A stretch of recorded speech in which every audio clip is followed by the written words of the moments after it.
అసలు నిన్ను ఇక్కడికి ఎవరు తీసుకొచ్చిర్రు, ఎట్లా తీసుకొచ్చిర్రు? అంతా దొరపనే కదా. అవును రాజు, ఆ రోజు నేను పోయి కొట్టినందుకు వాడు నా మీద పగబట్టిండు. వాడు నన్ను రాత్రి ఎత్తుకొచ్చి ఇక్కడ టార్చర్ పెడుతుండు రాజు.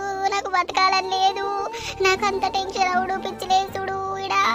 అయ్యో లత, ఇప్పుడు నేను వచ్చినా కదా, నిన్ను తీసుకోపోతా, ఏం బాధపడకు. నువ్వు ఎట్లా వచ్చినావు రాజు? నీకు ఈ జాడ ఎట్లా తెలిసింది? అయినా నా భర్త ఎట్లున్నాడు, నా పిల్లలు వచ్చిర్రా? అసలు ఊరంతా నా గురించి ఏమనుకుంటుర్రు రాజు? ఇదే టెన్షన్స్ అన్ని. ఎవ్వలేమనుకుంటలేరు, అందరూ మంచిగానే ఉన్నారు. నువ్వేం టెన్షన్ పడకు. నిన్ను ఇప్పుడు ఇక్కడ నుండి బయట పడగొట్టాలి, మనం పోవాలి అంతే. నా కోసం నువ్వు వచ్చినందుకు చాలా థ్యాంక్స్ రాజు. అయినా నేను ఇక్కడ ఉన్నా అని నీకు ఎట్లా తెలిసింది? అన్ని ప్రయత్నాలు చేసినాం లత, మేము నీ గురించి అందరం, నర్సక్క, నేను, నీ భర్త అంతటా వెతికినాం, అన్నీ చేసినాం, అన్ని రకాలుగా పోలీస్ స్టేషన్లో కూడా కంప్లైంట్ ఇచ్చినాం. కానీ ఎక్కడ కూడా నువ్వు జాడ దొరకలేదు. మళ్ళా దొరగాన్ని ఫాలో అయితేనే నువ్వు ఇక్కడ ఉన్నావని మాకు తెలిసింది. అందుకే వాడు రాకముందే నిన్ను వచ్చి తీసుకుపోతా అని వచ్చిన. అవునా రాజు? అయితే కానీ మా అమ్మ నాన్నకు తెలిసిందా వాళ్ళు వచ్చిర్రా? నీ అమ్ముండు నాన్న నిన్ననే వచ్చిర్రు లత. నువ్వు ఫోన్ చేస్తే లిఫ్ట్ చేస్తలేదు, మరి నా బిడ్డ ఇంటికాడ నుండి ఏడ్చుకుంటావు ఏంటి అని వచ్చిర్రు. అబ్బా రాజు, నీకు దండం పెడతా, నన్ను ఇక్కడ నుండి ఎట్లయినా తీసుకపో రాజు ప్లీజ్. తీసుకుపోవడానికి వచ్చిన లత, తీసుకుపోతా గాని ఇటు ఎటు దారి కనబడతలేదు.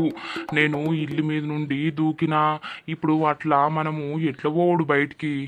బా ఎట్లయినా మంచిదే రాజు, మనం ఇక్కడ నుండి అవతల పడాలి. వాడు రాకముందే వాడత్తే ఇంకా ఏది చేసేది తెలియదు మనల్ని. ఇలా ఎంతమంది ఉంటుర్రు? ఒకడే వాడు, పెద్ద గుండు పెట్టుకొని ఉన్నాడు చూడు, వాడు ఒకడే ఉంటాడు. దొరగాడు రోజు పోతాండు వస్తాండు, వచ్చినాక నన్ను టార్చర్ చేసుడు రాజు.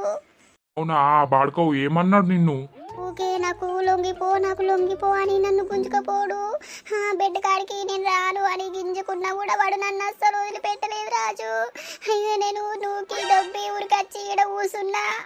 మనమైతే బయట పడాలి లత, పడ్డాక పోలీస్ స్టేషన్ లో పోయి వాడిని రాకిపిద్దామాగు.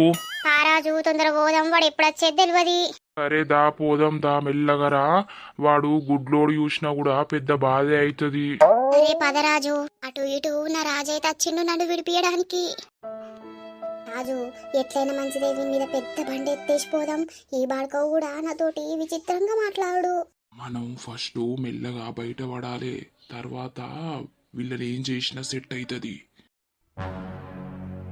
నువ్వు నన్ను పట్టుకోలత, నేను మెల్లగా నిన్ను ఎక్కిపిత్తా. ఫస్ట్ నిన్ను లాబడతా, నువ్వు మెల్లగా ఎక్కువ, సరేనా?